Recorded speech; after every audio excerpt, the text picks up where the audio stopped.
Hello வணக்கம் மக்களே. இந்தியாவிலே அதுவும் நம்ம தமிழ்நாட்டுல கன்னியாகுமரியில பிரம்மாண்டமான கண்ணாடி பாலம் வச்சிருக்காங்க. கடலுக்கு நடுவுல நம்ம தமிழ்நாடு கவர்மெண்ட் கிட்டத்தட்ட 37 கோடி செலவுல ஓபன் பண்ணியிருக்காங்க.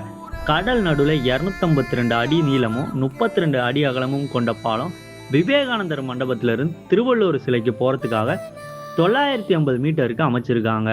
இந்த பாலத்தை நம்ம தமிழ்நாடு முதல்வர் மாண்புமிகு ஸ்டாலின் அவர்கள் திறந்து வச்சிருக்காங்க. மக்கள் பார்வையிடுறதுக்காக ஜனவரி 1ஆம் தேதியிலேருந்து அலோவ் பண்ணுறதா பேசியிருக்காங்க. அதோட 20 நிமிஷம் லேசர் ஒளி பாலத்தை சுற்றி கவர் பண்ணுற மாதிரி வச்சுருக்காங்க.